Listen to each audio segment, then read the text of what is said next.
Se você veio aqui para buscar informações sobre proteínas e exercício físico, vem cá que eu te explico. Então, o assunto de hoje aqui é proteínas e exercício físico. O objetivo dessa aula é justamente estar mostrando para vocês as principais características das proteínas, suas funções, a importância e como ela age no processo do exercício físico.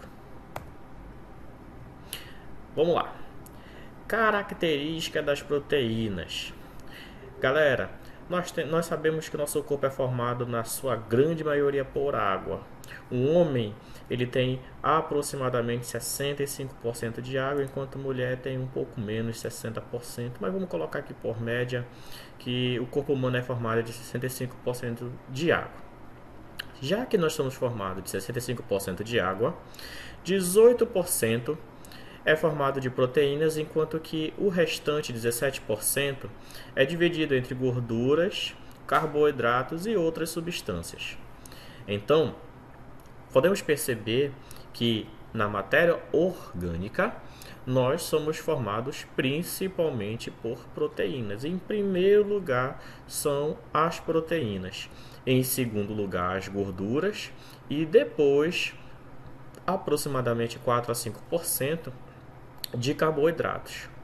Então a proteína ela é a principal estrutura do nosso organismo, tá? Porque ela compreende a sua grande maioria de maneira orgânica. Desses 18%, ou seja, dessa totalidade de proteínas que nós temos, ou seja, de 100% de proteína que o nosso corpo apresenta, 75% dessa proteína ela está no nosso músculo esquelético. Porque também nós temos proteínas de outras maneiras.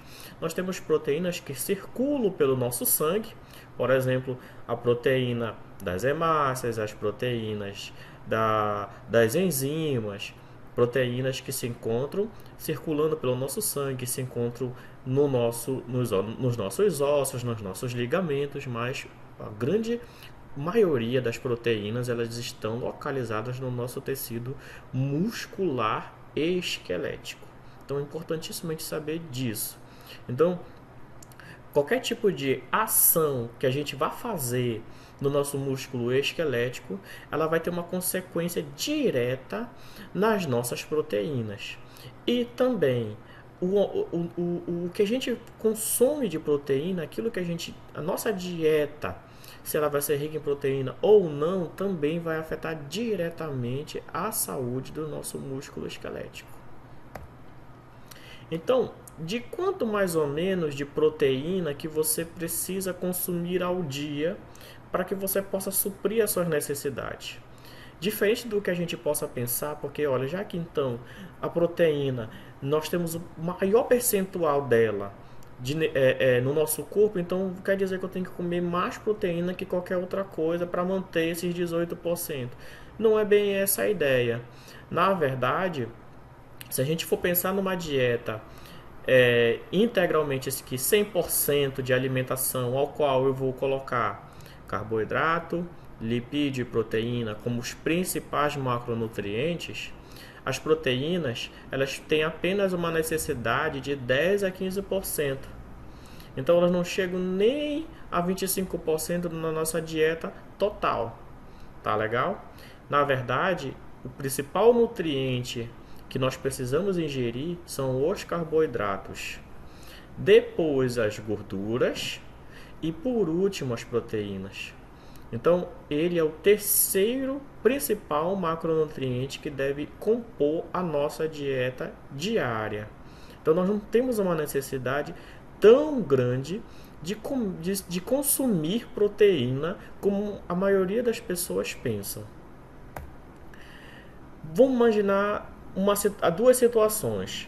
A situação onde eu tenho um sedentário e a situação onde eu tenho uma pessoa que pratica atividade física. Uma pessoa sedentária, se ela quiser saber o quanto de proteína que ela precisa ingerir diariamente, basta ela pegar 0,83 e multiplicar pelo peso que ela tem. tá certo? Então, se eu pegar 0,83 e multiplicar, vamos imaginar que a pessoa tem 100 quilos. Então, se ela tem 100 quilos, ela precisaria de 83 gramas de proteína todos os dias. Se ela comer mais do que isso, vou explicar na frente para o que vai acontecer. Se ela consumir menos, também vou explicar o que vai acontecer. Mas podem perceber que não é uma quantidade muito grande de proteína que precisa se ter diariamente. Já pessoas praticantes de exercício físico, que nós chamamos de ativos, são pessoas que praticam exercício físico pelo menos 3 vezes na semana, elas vão precisar de uma porção um pouco maior, porque a necessidade dela acaba sendo maior devido ao esforço físico. Então elas vão precisar de 1,8 gramas. Então vocês podem perceber que, vamos imaginar teoricamente, que dobrou a quantidade de proteínas necessárias, então ficou um pouco mais do que o dobro de proteínas que se precisa consumir ao dia. Tá legal? Então, ao invés de se consumir 83 gramas, aí nesse caso, uma pessoa de 100 quilos precisaria consumir 180 gramas, aproximadamente. Então, sedentário, basta multiplicar por 0,83. Uma pessoa ativa, basta multiplicar por 1,8. Isso colocando por alto. A necessidade dessas proteínas é até menor do que isso. Aí o que vai acontecer? No momento em que você consome as proteínas essenciais, na digestão, o que vai acabar acontecendo? Ou essa proteína ela vai se transformar em um hormônio, então eu consumi proteína, vai haver uma síntese dessas proteínas e ela pode se transformar num hormônio. Ela pode participar do metabolismo energético, ou seja, a proteína ela vai perder o seu grupo amina, a gente vai ver também na frente o que significa isso. Ela vai se transformar num carboidrato para participar do processo energético para a produção de energia para o exercício físico. Então tem essa circunstância também. Ela pode ser o quê? Um substrato para a gliconeogênese. Que é isso? Ela pode simplesmente se transformar em glicogênio. E no momento em que ela se transforma em glicogênio, ela vai ser armazenada no fígado ou nas fibras musculares. Então ela vai ser uma reserva, ela vai se transformar em glicogênio e desse glicogênio, este glicogênio vai se transformar em reserva de energia para o exercício físico. Ou ele pode ser convertido em triglicerídeos, ou também chamados de gorduras ou óleos. Então, vou explicar também essa circunstância, pode acontecer dessa proteína em excesso não ter utilização para a produção de hormônios, nem para a síntese de proteínas, não participar de processos energéticos, não ser importante porque o meu glicogênio muscular e hepático já está lá cheinho, então já que não tem onde ficar essa proteína, vamos transformá-la em gordura e aí ela vai ser armazenada em forma de gordura. Então já conseguimos perceber o que acontece com o excesso do consumo de proteínas. Então se você passa do seu limite de 0,83 gramas por quilo ao dia, você corre o risco de transformar essas proteínas em gordura. Então, a possibilidade disso acontecer é muito alta. Se você é uma pessoa mais ativa e você come muito mais do que 180 gramas de proteína ao dia e no processo de exercício físico você não tem uma demanda energética muito alta, para que essa proteína se transforme em gordura, ela vai fazer com que você aumente o seu peso gordo. Então é importante a gente entender isso. Então ela no processo de digestão, ela vai ser importante para a síntese de novas proteínas, tá bom? Porque embora você coma um tipo de proteína, não vai ser a mesma proteína que você vai ter. Então acontece muito das pessoas comprarem pote de colágeno e achar que esse colágeno que você come vai se transformar em colágeno no seu sistema metabólico. Isso aí é um erro. Não existe isso. Você comeu colágeno, ela vai ser transformada em tijolos. Então vamos imaginar que o colágeno é uma construção toda, ela se transforma em tijolinhos e esses tijolinhos vão ser transformados em outros tipos de proteínas que justamente são proteínas que o nosso corpo está carente. Pode ser que o teu corpo não esteja carente de colágeno, então ele vai transformar em um outro tipo de proteína. Então ele serve para síntese de proteína. Aí você está num processo de exercício físico, vai para o metabolismo energético, ela vai ser fonte de energia. Tá bom? Vai ser fonte para reabastecer as reservas de glicogênio. Ou também, em excesso, pode ser transformado em triglicerídeos. Aqui, gente, nós temos a estrutura mínima de uma proteína. Esta estrutura mínima de uma proteína eu chamo de aminoácido. Tá? Então, ela é uma subunidade monométrica. Então, nós temos os monômeros, que são as pequenas unidades, e nós temos os polímeros, que são o conjunto dessas pequenas unidades. Então, podemos perceber, a gente tem que sempre observar essa estrutura a partir do carbono central. Esse carbono central, eu chamo ele de carbono alfa. Esse carbono alfa, ele possui 4 ligações químicas. Uma com hidrogênio, uma ligação com ácido carboxílico, uma ligação com um grupo amino, então N-O, e uma ligação com tal de radical. Todas essas 4 ligações não são iguais. Então eu não tenho hidrogênio aqui e uma outra ligação com outro hidrogênio. Então não se tornou igual. Então, por ter 4 ligações diferentes, eu chamo isso de ligações. Esse carbono eu chamo ele de carbono assimétrico. Porque ele não tem 4 ligações. Perdão, porque ele tem 4 ligações diferentes. Tá legal? E aí o que acontece? Eu tenho este grupo que é o grupo amino e esse outro grupo que é o grupo dos ácidos carboxílicos. Devido a ele ter um grupo amino e aqui um grupo carboxílico, dá-se o nome de aminoácido. Então essa estrutura é um aminoácido. O que significa então esse radical? Esse radical nada mais é do que a organização química variável que vai determinar que tipo de aminoácido nós temos. Vou explicar melhor. Então, se aqui eu tenho um aminoácido, quantos aminoácidos eu tenho? Na natureza, nós podemos encontrar até 20 tipos de aminoácidos diferentes. Só que todos os 20 aminoácidos são iguais, porque tem o grupo carboxila, tem uma ligação de hidrogênio, tem o grupo amino, porém a única diferença é na última ligação química desse carbono alfa. Essa última ligação desse carbono alfa, ele vai variar. Por isso que é um chamado radical. Ele vai mudando de acordo com o aminoácido. Dependendo do aminoácido, ele tem um radical diferente. E dependendo do radical, ele vai ter um nome diferente. Eu vou mostrar para vocês os 20 tipos de aminoácidos para vocês perceberem como esse radical muda, mas os outros grupos permanecem inalterados. Certo? Então tá aqui, ó. Este aqui é um exemplo dos 20 tipos de aminoácidos que nós podemos encontrar na natureza. Tá? Esses 20 tipos, eles estão aqui divididos em alguns grupos.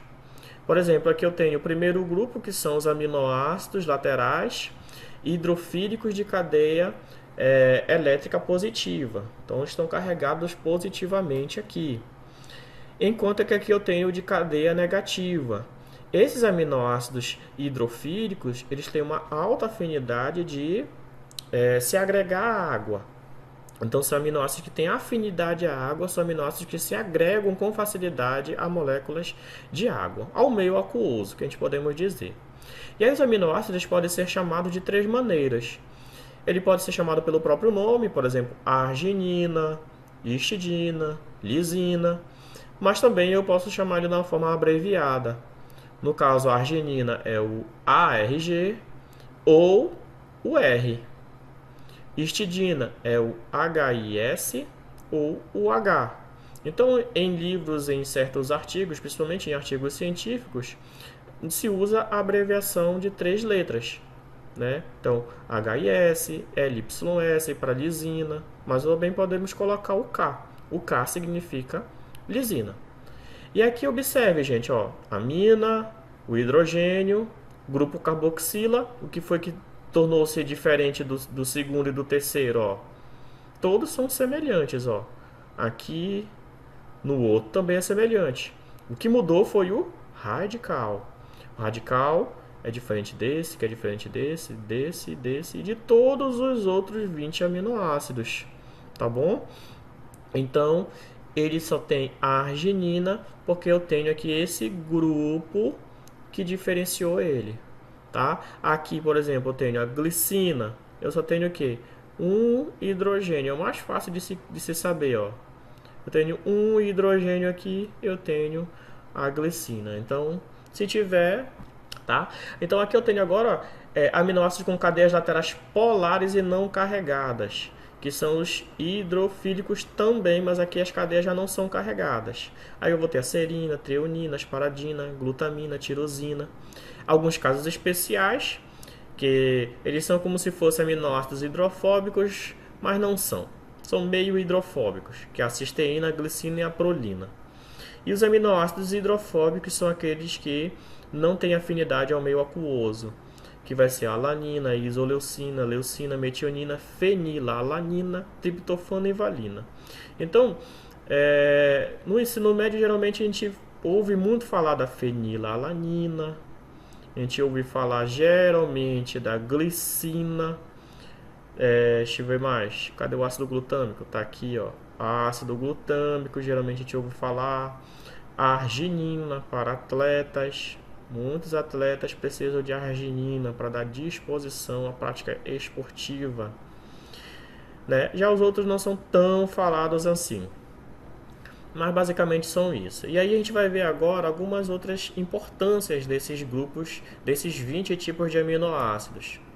Então, a primeira situação vai ser o seguinte: os aminoácidos, eles realizam ligações químicas entre si, e essas ligações químicas entre si, entre cada um deles, eu vou chamar isso de ligação peptídica.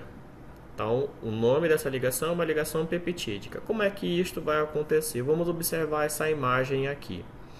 Então, vamos imaginar que eu tenho um primeiro aminoácido e aqui eu tenho um segundo aminoácido. Eles não estão ligados, tá legal?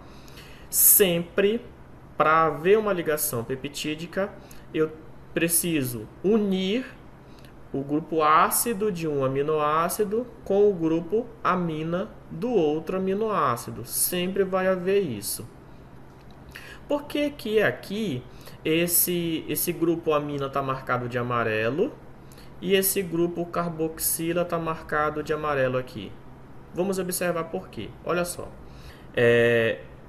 Esse primeiro grupo amina, ele representa o início das ligações peptídicas.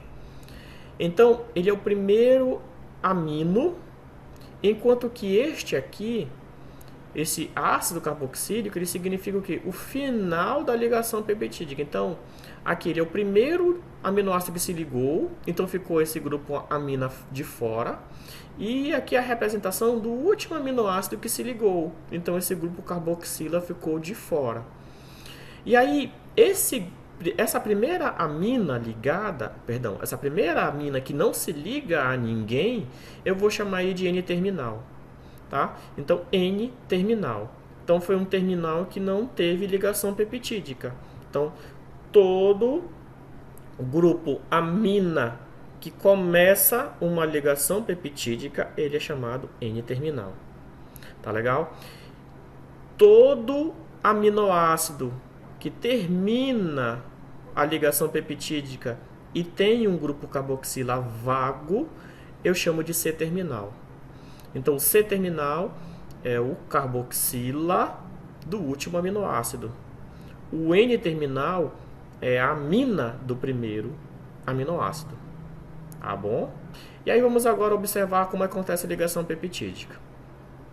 No momento em que acontece a ligação peptídica, acontece a liberação de água. Tá? Então, o grupo carboxila perde a sua hidroxila e o grupo amina perde o seu hidrogênio. E aí forma a molécula de água. Então, acontece toda vez que eu for unir aminoácidos, ocorre perda de água. Então, a formação de proteínas, ela não retém água como acontece com os carboidratos.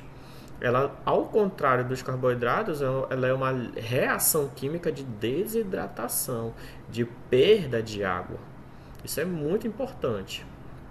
Aí, no momento em que acontece a perda de água, forma-se o que nós chamamos de ligação peptídica.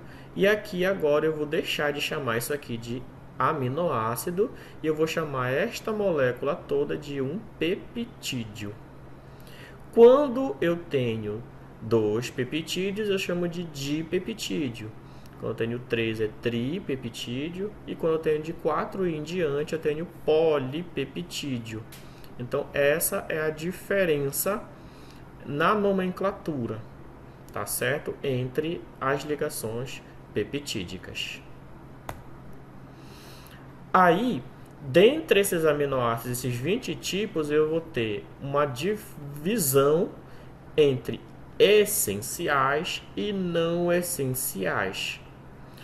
Os essenciais são 1, 2, 3, 4, 5, 6, 7, 8, 9. Olha o que acontece, essa curiosidade. Quem são eles? Estão bem aqui, ó. Tá bom? Aí, você pode pegar os livros e ler e perceber que na maioria dos livros os aminoácidos essenciais eles são 8. E por que então que eu estou mostrando 9 para vocês? É porque é o seguinte, a histidina ela tem uma certa característica que ela é assim. Na infância ela é um aminoácido essencial. E somente quando nós chegamos na adolescência, na fase adulta, é que ele deixa de ser um aminoácido essencial e passa a ser um aminoácido não essencial. Então ele sai desse grupo e passa a compor esse grupo de aminoácidos não essenciais. E aí estes 8 aminoácidos que estão aqui continuam sendo aminoácidos essenciais. O que significa aminoácido essencial e não essencial? Quer dizer aminoácido importante? Não. Não tem nada a ver com importância.